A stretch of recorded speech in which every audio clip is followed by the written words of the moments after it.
ओम शांति। 24 अप्रैल 2023 बाबा के महावाक्य। मीठे बच्चे, अपनी दिल से पूछो, हम ज्ञान की खुशबू फैलाने वाले खुशबूदार फूल बने हैं। सदा अच्छी खुशबू फैलाते रहो।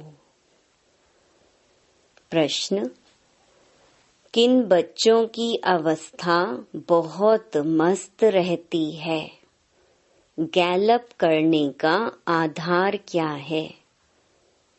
उत्तर: जो अच्छे अच्छे फूल हैं, जिनकी बुद्धि में ज्ञान का मंथन चलता रहता है, उनकी अवस्था बहुत मस्त रहती है। ज्ञान और योग की शिक्षा दे खुशबू फैलाने वाले बच्चे बहुत प्रफुल्लित रहते हैं।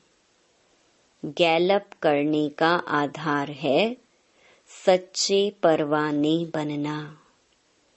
माया के तूफानों से सदा बचकर रहना। श्रीमत पर चलते रहना है। गीत: महफिल में जल उठी शमा परवाने के लिए। ओम शांति।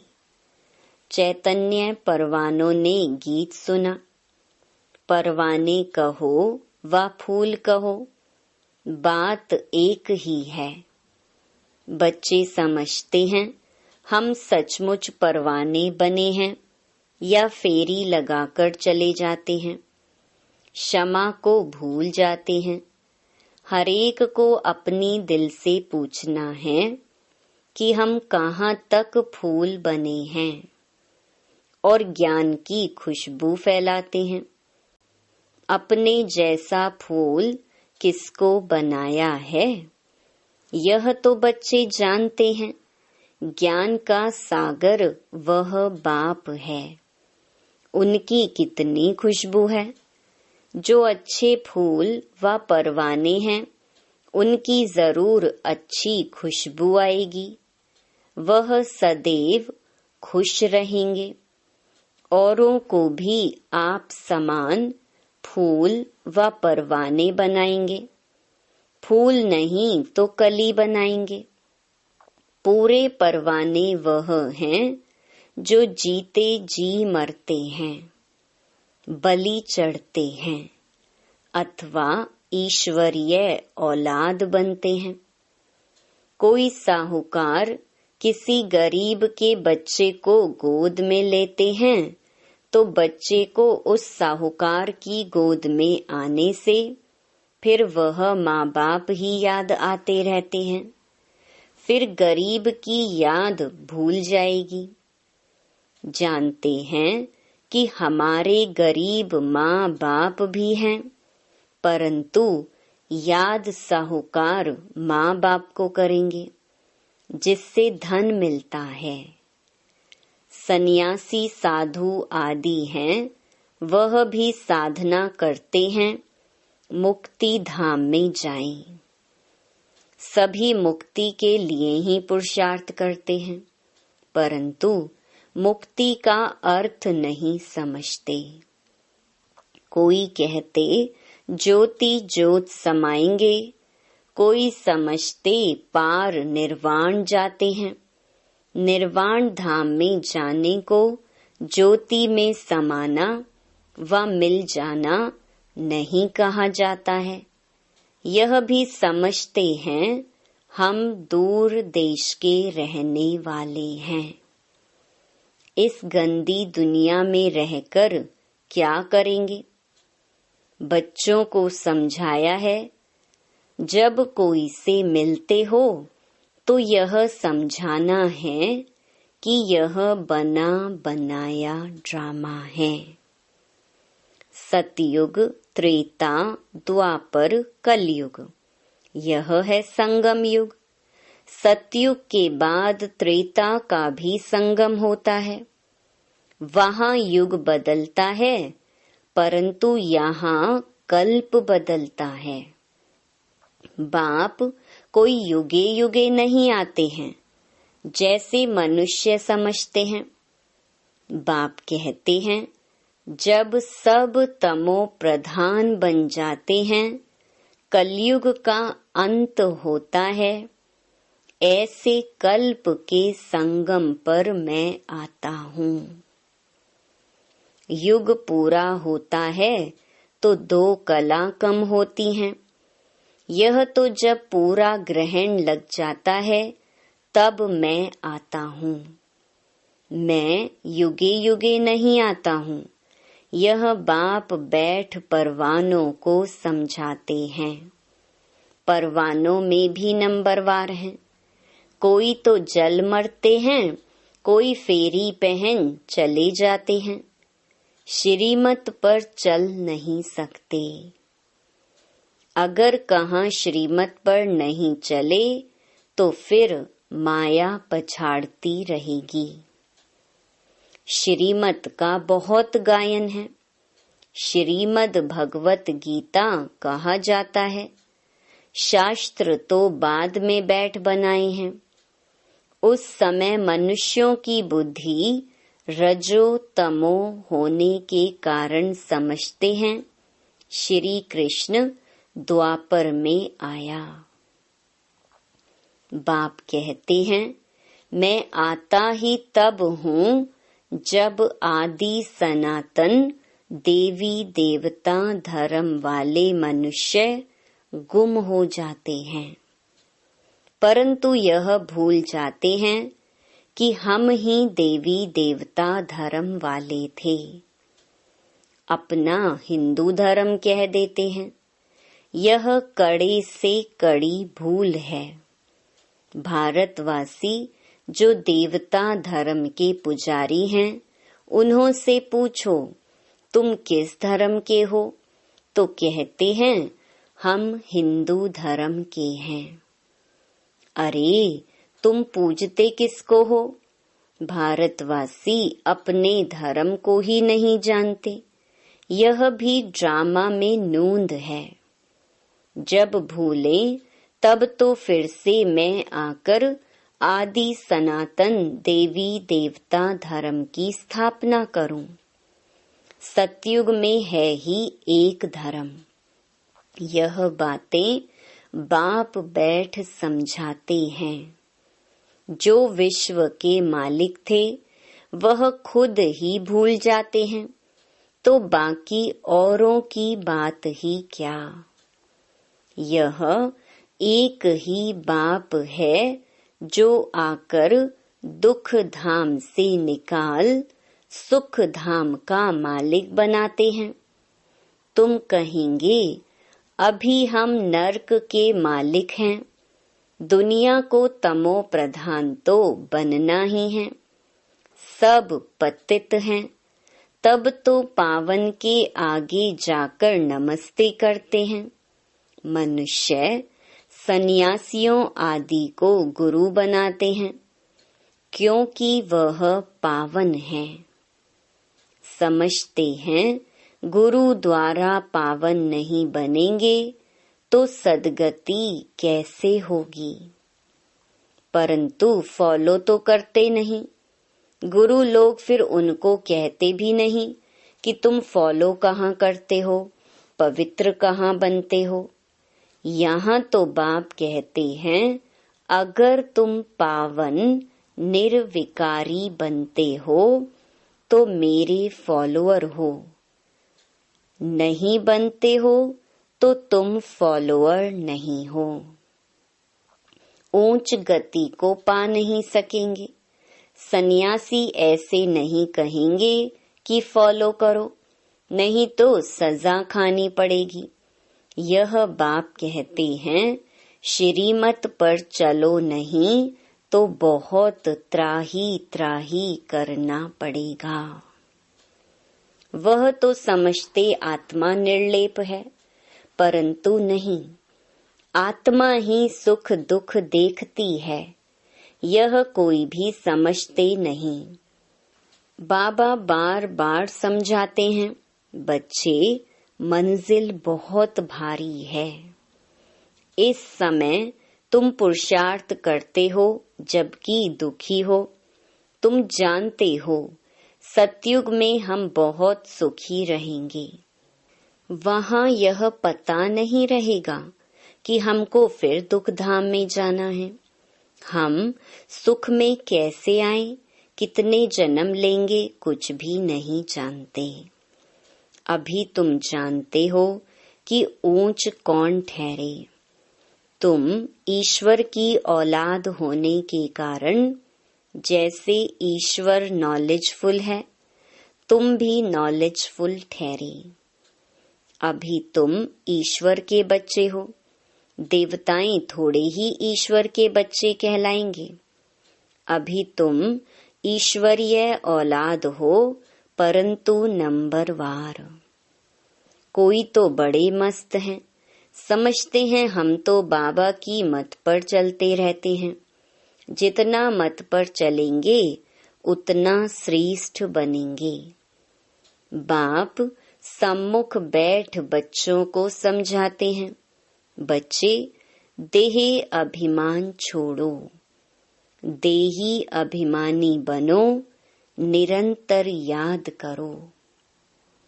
परंतु सदैव याद कर नहीं सकेंगे। याद रहेगी नंबरवार पुरुषार्थ अनुसार, सो भी रिजल्ट अंत में निकलेगी। बाप तो है ही सुखदाता, ऐसे नहीं कि दुख भी बाप ही देते हैं। बाप कभी बच्चे को दुख नहीं देते। बच्चे अपनी उल्टी चलन से दुख पाते हैं। बाप दुख दे नहीं सकते। कहते हैं, हे भगवान बच्चा दो तो कुल वृद्धि को पाएगा। बच्चे को बहुत प्यार करते हैं, बाकी दुख अपने कर्मों का ही पाते हैं। अब भी बाप तो बच्चों को बहुत सुखी बनाते हैं। कहते हैं श्रीमत पर चलो। आसुरी मत पर चलने से तुम दुख पाते हो।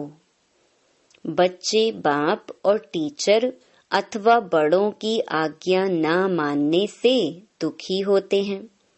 दुखदाई खुद बनते हैं, माया के बन पड़ते हैं। ईश्वर की मत तुमको अब ही मिलती है। ईश्वरीय मत की रिजल्ट 21 जन्म तक चलती है। फिर आधा कल्प माया की मत पर चलते हैं। ईश्वर एक ही बार आकर मत देते हैं। माया तो आधा कल्प से है ही है, मत देती ही रहती है।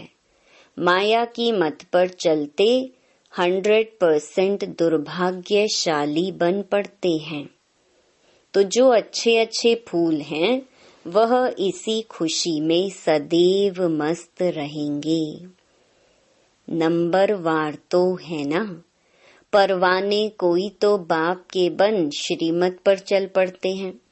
अक्सर करके गरीब ही अपना पूरा पोता में लिखते हैं।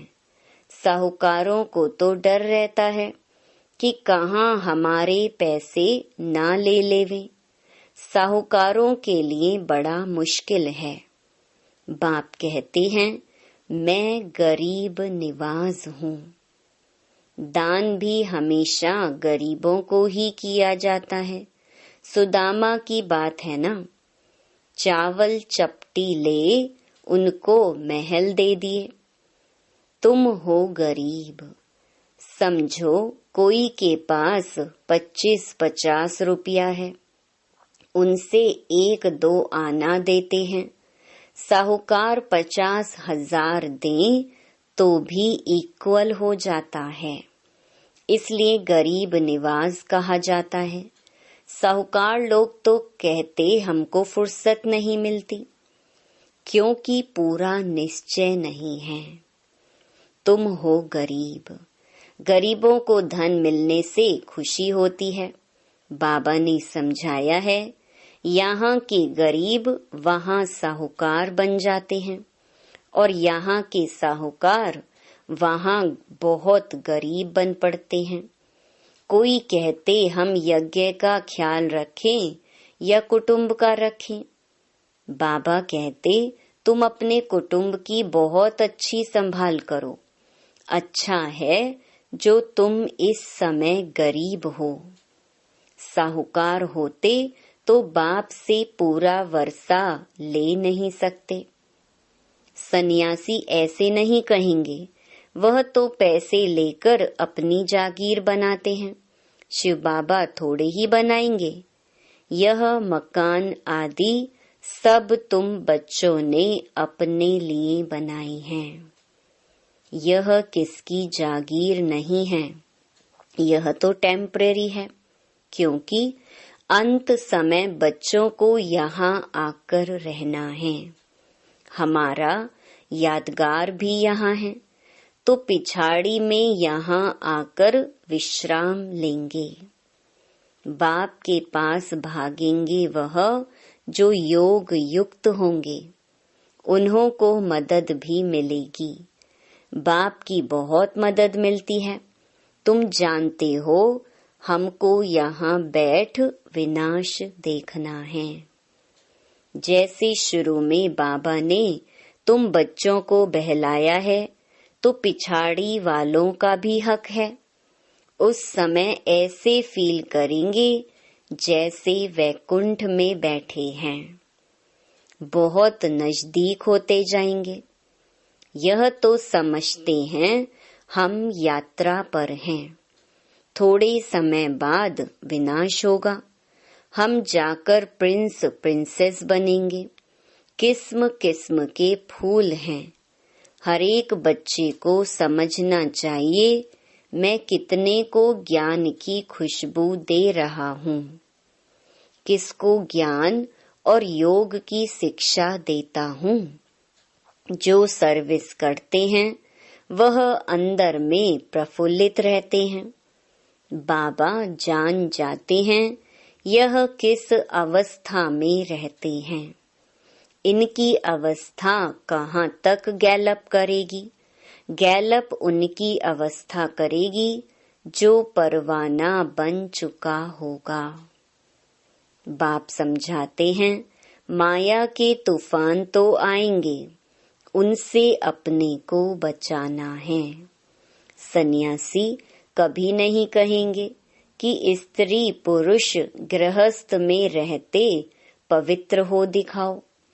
वह ऐसा सन्यास करा न सके। उनका है ही रजो प्रधान सन्यास निवृत्ति मार्ग का। हठ योग सन्यास तो मनुष्य को सिखलाते आए हैं। अभी यह राजयोग परम पिता परमात्मा आकर आत्माओं को सिखलाते हैं।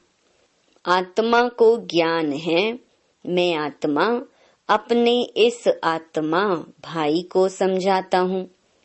जैसे परमात्मा बाप हम आत्माओं बच्चों को समझाते हैं। हम भी आत्मा हैं। बाबा हमको सिखलाते हैं, हम फिर इन आत्माओं को समझाता हूँ। परंतु यह आत्मा पने का निश्चय न होने से अपने को मनुष्य समझ मनुष्य को समझाते हैं।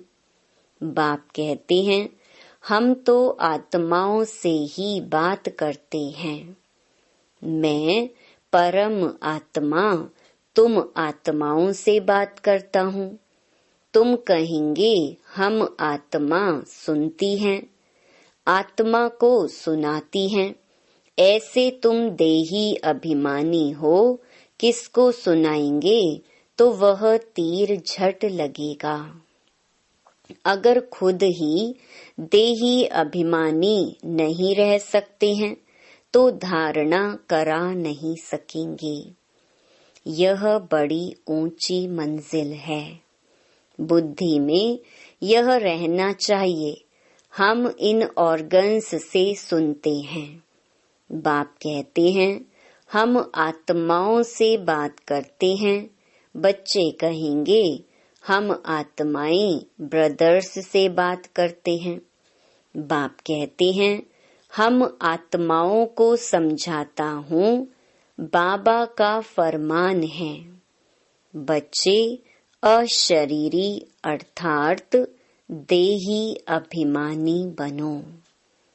देह अभिमान छोड़ो, मुझे याद करो, यह बुद्धि में आना चाहिए। हम आत्मा से बात करता हूँ, न कि शरीर से। भल फीमेल हैं, उनकी भी आत्मा से बात करता हूँ। तुम बच्चे समझते हो हम बाबा के तो बन गए, परंतु नहीं, इसमें बड़ी सूक्ष्म बुद्धि चलती है। मैं आत्मा समझाता हूँ, यह बुद्धि में आता है। ऐसे नहीं कि मैं फलानी को समझाता हूँ। नहीं, यह हमारा भाई है, इनको रास्ता बताना है। यह आत्मा समझ रही है, ऐसे समझो, तब आत्मा को तीर लगे। देह को देखकर सुनाते हैं तो आत्मा सुनती नहीं है। पहले ही वार्निंग दो, मैं आत्मा से बात करता हूँ। आत्मा को तो ना मेल कहेंगे न फीमेल कहेंगे। आत्मा तो न्यारी है। मेल फीमेल शरीर पर नाम पड़ता है। जैसे ब्रह्मा सरस्वती को मेल फीमेल कहेंगे, शंकर पार्वती को मेल फीमेल कहेंगे, शिव बाबा को ना मेल ना फीमेल कहेंगे। तो बाप आत्माओं को समझाते हैं, यह बड़ी मंजिल है। बाबा की आत्मा इनको समझाती है। आत्मा को इंजेक्शन लगाना है, तब देह अभिमान टूटता है। नहीं तो खुशबू नहीं निकलती है, ताकत नहीं रहती। हम आत्मा से बात करते हैं, आत्मा सुनती है। बाप कहते हैं तुमको वापस जाना है, इसलिए देही अभिमानी बनो, मन मना भव। फिर ऑटोमेटिकली मध्याजी भव आ जाता है। मूल बात है ही मन मना भव। बाप को याद करो। भल कहते तो सब हैं, भगवान को याद करो, परंतु जानते नहीं। खास कहते ईश्वर को याद करो।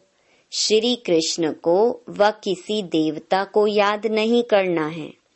अभी तुम बच्चों को बड़ी सूक्ष्म बुद्धि मिलती है। सवेरे उठ विचार सागर मंथन करना है। दिन में सर्विस करनी है, क्योंकि कर्म योगी हो। लिखा हुआ भी है, नींद को जीतने वाले बनो। रात को जाग कमाई करो। दिन में माया का बड़ा बखेरा है। अमृत वेले वायुमंडल बहुत अच्छा रहता है। बाबा को यह तो लिखते नहीं कि फलाने टाइम पर उठ विचार सागर मंथन करते हैं। इसमें बड़ी मेहनत है। विश्व का मालिक बनते हैं तो जरूर थोड़ी मेहनत तो करनी पड़ेगी। अच्छा, मीठे मीठे सिके लधे बच्चों प्रति मात पिता बाप दादा का याद प्यार और गुड मॉर्निंग। रूहानी बाप की रूहानी बच्चों को नमस्ते। धारणा के लिए मुख्य सार। पहला, देही अभिमानी बनने की मेहनत करनी है। हम आत्मा भाई से बात करता हूँ। आत्मा बोलती है, आत्मा इन ऑर्गन्स से सुनती है। यह अभ्यास करना है। दूसरा, उच्च गति के लिए पावन निर्विकारी बनना है। जीते जी मरकर पूरा परवाना बनना है। वरदान, एक हिम्मत की विशेषता द्वारा सर्व का सहयोग प्राप्त कर आगे बढ़ने वाली विशेष आत्मा भव। जो बच्चे हिम्मत रखकर निर्भय होकर आगे बढ़ते हैं, उन्हें बाप की मदद स्वतः मिलती है। हिम्मत की विशेषता से सर्व का सहयोग मिल जाता है। इसी एक विशेषता से अनेक विशेषताएं स्वतः आती जाती हैं। एक कदम आगे रखा और अनेक कदम सहयोग के अधिकारी बने। इसी विशेषता का औरों को भी दान और वरदान देते रहो, अर्थात विशेषता को सेवा में लगाओ तो विशेष आत्मा बन जाएंगे। स्लोगन, बुद्धि से इतने हल्के रहो जो बाप अपनी पलकों पर बिठाकर साथ ले जाए। ओम शांति।